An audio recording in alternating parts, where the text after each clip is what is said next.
Em nome do Pai, do Filho e do Espírito Santo. Amém. Olá, meu irmão, minha irmã, eu sou o Padre Jefferson.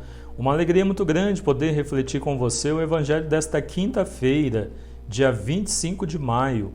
Nós estamos na 7ª semana do tempo da Páscoa. O Evangelho de hoje é de São João, capítulo 17, versículos de 20 a 26. Não rogo somente por eles, mas também por aqueles que por sua palavra hão de crer em mim, para que todos sejam um, assim como tu, Pai, estás em mim e eu em ti, para que também eles estejam em nós e o mundo creia que tu me enviaste. Dei-lhes a glória que me deste, para que sejam um como nós somos um, eu neles e tu em mim, para que sejam perfeitos na unidade e o mundo reconheça que me enviaste e os amaste, como amaste a mim. Pai, quero que onde eu estou estejam comigo aqueles que me deste, para que vejam a minha glória que me concedeste, porque me amaste antes da criação do mundo. Pai justo, o mundo não te conheceu, mas eu te conheci, e estes sabem que tu me enviaste. Manifestei-lhes o teu nome e ainda hei de lhes manifestar, para que o amor com que me amaste esteja neles e eu neles. Palavra da salvação. Glória a vós, Senhor. Queridos irmãos e irmãs, continuamos ouvindo o Senhor Jesus orando e elevando ao Pai a chamada oração sacerdotal.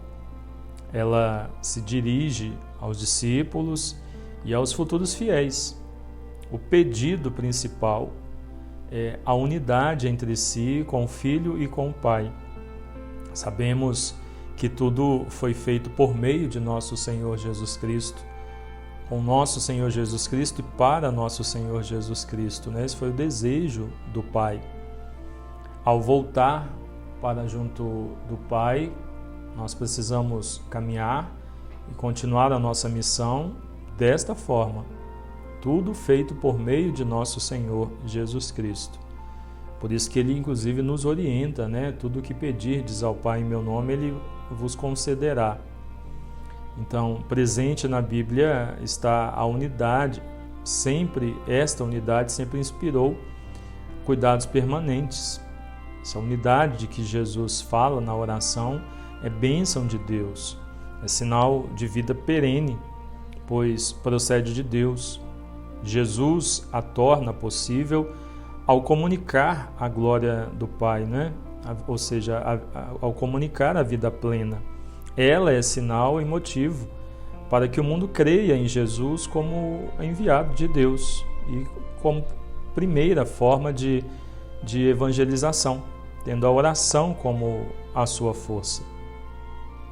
Hoje a Igreja celebra São Gregório, Papa, e o Debrando nasceu numa família pobre na cidade de Soana, na Toscana, Itália, no ano de 1020, e desde jovem o atraía a solidão. Por isso ele foi para o mosteiro de Cluny e se tornou monge beneditino. Depois estudou em Laterano, onde se destacou pela sua inteligência e também pela firmeza na fé. Ele galgou a hierarquia eclesiástica e foi consagrado cardeal. Tornou-se auxiliar direto dos papas Leão IX e Alexandre II, alcançando inclusive o respeito e um enorme prestígio no colégio cardinalício. Assim, quando faleceu o Papa Alexandre II, no ano 1073, ele foi aclamado Papa pelo povo e pelo clero.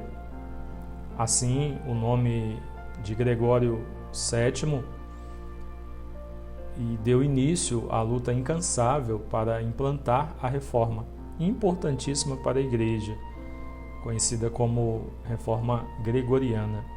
Há tempos que a decadência de costumes atingia o próprio cristianismo. A mistura do poder terreno com os cargos eclesiásticos fazia um enorme estrago no clero. Príncipes e reis, movidos por interesses políticos, nomeavam bispos, vigários e abades de forma arbitrária. E desse modo acabavam designando pessoas despreparadas e muitas vezes indignas de ocupar esses cargos. Reinavam as incompetências, os escândalos morais, o esbanjamento dos bens da igreja.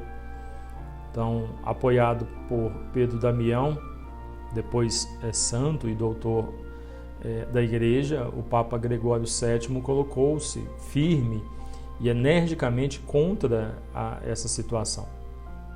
Claro que, por causa dessa postura, provocou choques e represálias dos poderosos, principalmente do arrogante imperador Henrique IV, o qual continuou a conferir benefícios eclesiásticos a candidatos indesejáveis. O Papa não teve dúvidas, comungou o imperador. Tal foi a pressão sobre Henrique IV que o tirano teve de humilhar-se e pedir perdão, isso no ano 1077, para anular a excomunhão no evento famoso que ficou conhecido como o episódio de Canossa. Mas o pedido de clemência era uma bem elaborada jogada política. Pouco tempo depois, o imperador saboreou sua vingança, depondo o Papa Gregório VII e nomeando um antipapa, Clemente III. Mesmo assim, o Papa Gregório VII continuou com as reformas, enfrentando a ira do governante. E foi então exilado em Salerno, onde morreu mártir de suas reformas, no dia 25 de maio do ano de 1085, com 65 anos. Passou para a história como o Papa da independência da Igreja contra a interferência dos poderosos políticos. Sua última frase, à beira da morte, sem dúvida retrata a síntese da sua existência. Amei a justiça, odiei a iniquidade e por isso morro no exílio. Fecha aspas. Muitos milagres foram atribuídos à intercessão do Papa Gregório VII, que teve seu culto autorizado pelo Papa Paulo V no ano de 1606. Ao celebrarmos São Gregório, vermos toda a sua luta, para retirar da igreja tudo aquilo que não era de Deus, que nós, ouvindo esta mensagem do Evangelho, o Senhor falando de unidade, entendamos que existem lacunas, feridas na igreja, porque existem pessoas que muitas vezes estão na caminhada, no cristianismo, e querem fazer a sua própria vontade, com interesses próprios, e não fazer a vontade de Deus. Jesus nos mostrou com sua missão, nós estamos ouvindo isso ao longo da semana, o Senhor falando da unidade que existe entre Ele e o Pai, e tudo o que aconteceu para o povo, para os apóstolos, para nós, para a igreja, aconteceu por causa da fidelidade de Jesus, da unidade dele com o Pai. Saibamos também buscar esta unidade, nos mantermos fiéis a Deus, fiéis à igreja, para cumprir sempre na nossa vida, nossa caminhada, no nosso servir, a vontade de Deus. E não tenhamos interesses próprios sendo colocados ou querendo se sobrepor à vontade do Senhor, mas que saibamos sempre fazer a vontade dele, para que possamos caminhar e Deus aparecer, transparecer e a vontade dele se concretizar. Deus abençoe você, em nome do Pai, e do Filho, e do Espírito Santo. Amém.